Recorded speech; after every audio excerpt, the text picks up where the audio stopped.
민주당에서는 광주시장 후보로 이제 4명이 등록을 했습니다. 사실상 이제 재선에 도전한 이용섭 후보와 함께 이제 2파전이 점쳐지고 있는데요. 이 후보에 대한 평가가 궁금합니다. 저는 이제 국회 12년 국회의원과 1년 8개월의 청와대에서 일을 배운 50대 시장 후보입니다. 그런데 비해서 이용섭 후보는 대단한 경륜과 경력을 갖고 있는 70대 시장 후보인 것이 분명합니다. 대단하게 이 토론도 잘하시고 많은 걸 알고 계시고 오늘 이 자리에 같이 토론이 좀 됐으면 얼마나 좋았을까 이런 생각도 해보는데 그런 점에서 토론의 달인, 행정의 달인이라고 이용섭 후보를 평가하는데 시장님을 뭐 저도 일정 긍정을 하고는 있습니다. 네.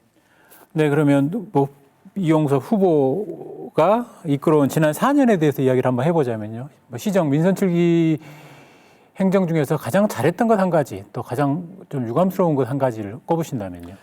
잘했던 건 아무래도 GGM에서 게스퍼 차량이 생산되는 것이라고 생각하고요.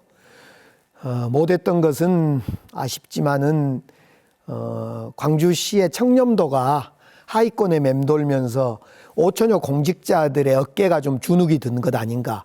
뿐만 아니라 이용섭 시장이 여러 차례에 걸쳐서 측근 비리, 친인척 비리와 관련되어서 사과하고 또 안전, 아이파크 무너진 안전에 대해서도 사과하고 이러면서 광주 전체의 공직 분위기가 조금 다운된 것, 이것이 잘못된 것 같아요. 뭐 잘한 것은 앞서 말씀드렸듯이 윤장현 후보가 GGM을 설계해서 제안을 하고 우리 문재인 대통령이 세게 GGM 광주형 일자리를 밀고 우리 이용섭 시장이 잘 관리하고 생산하게끔 했던 건 참 잘한 것 같아요. 네. 지금 군공항 이전, 뭐 어동산 개발, 전남방직 개발 이런 것들을 이야기를 많이 하셨어요. 이 중에서도 광주시에서 가장 시급하게 속도를 좀 내야 되겠다 싶은 그런 과제 어떤 것인가요? 당연 군공항 이전하고 무한 이제 공항 이전 지역에 통합공항을 만들고요. 그리고 광주 공항 이전 부지 260만 평의 새로운 광주의 미래를 그리는 일. 이게 가장 급하고 큰 사업인 것 같아요. 네. 그러면 이제 군공항 문제를 임기 이제 당선이 되면은 뭐 4년이라고 그렇죠. 임기가 4년이니까요. 예. 4년 내에 뭐 이렇게 도장을 찍겠다 이렇게 표현하셨던 것으로 기억을 하는데요. 근데 다시 돌아가 보면 청와대 정무수석 재직 당시에도 군공항 이전 갖고 광주시와 전라남도가 티격태격 할 때도 의견 조율도 좀 하셨단 말입니다. 그때는 해결을 못했던 난제인데 시장이 된다고 해서 그걸 해결할 수 있을까요?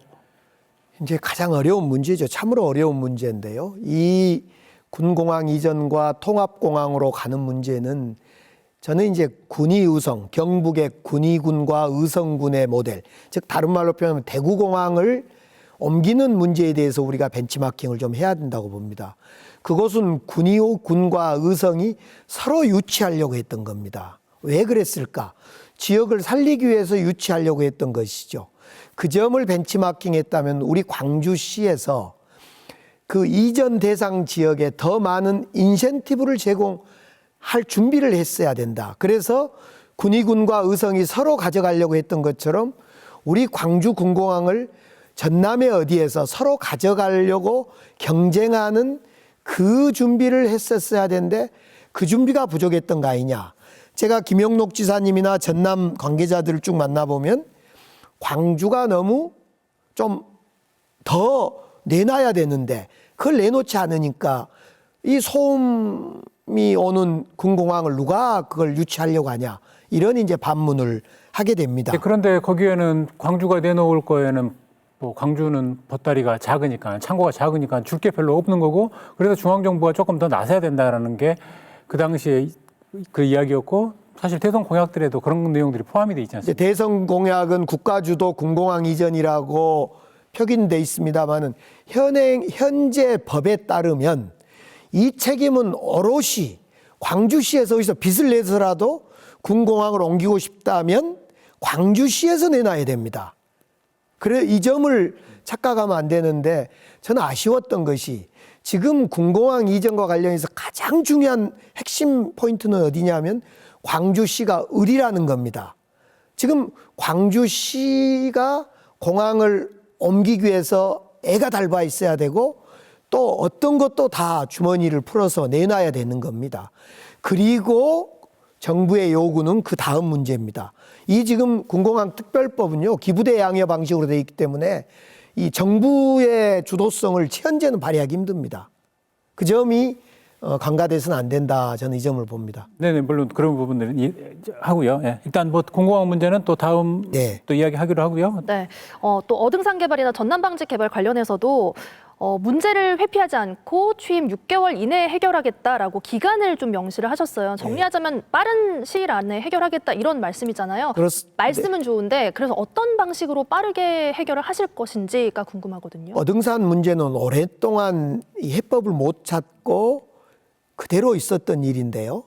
이 문제는 제가 오늘 이용섭 후보랑 함께 공동 토론이 됐으면 이용섭 후보가 오늘 토론을 회피하지 않고 함께 토론을 했으면 제가 방안을 구체로 내놓을 텐데 그 토론 때 내놓기 위해서 오늘은 제가 구체적인 방안은 말씀드리지 않겠습니다. 대신 새로운 기준을 만들어야 됩니다. 이것은 오랫동안 묵혔던 과제이기 때문에 현재 상태로는 한 발자국도 나갈 수가 없다는 것이 현실입니다.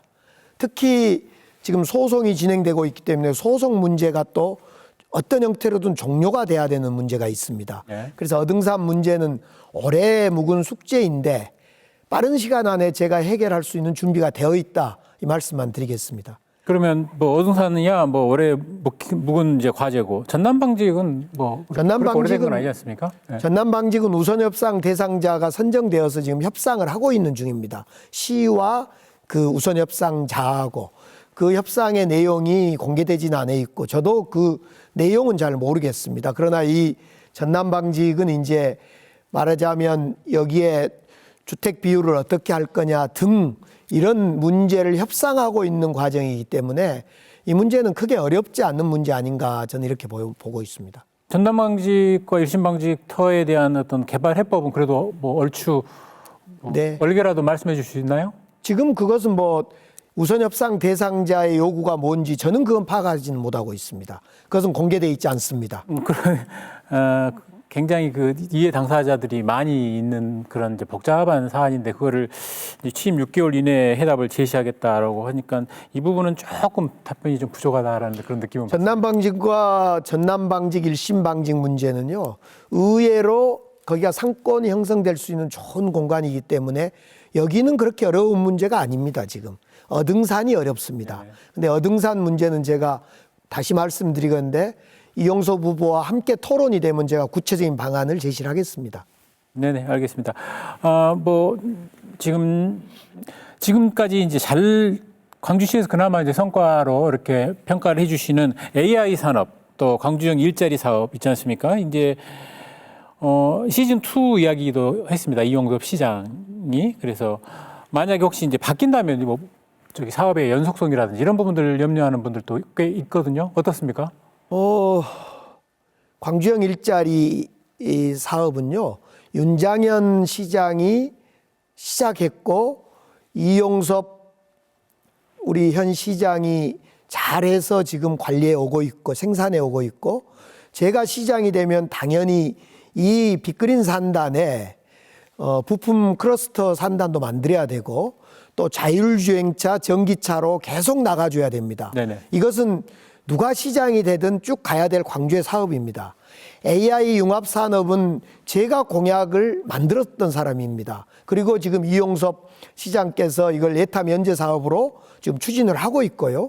AI 산업이야말로 정말 지금 좋은 사업인데 1% 5% 진행률이 매우 낮습니다. 속도가 더디다는 속도가 거죠? 거의 네. 떨어져 있습니다. 이것은 제가 시장이 되면 제가 공약을 만들었던 사람인 만큼 아주 속도감 있게 해낼 준비가 되어 있습니다.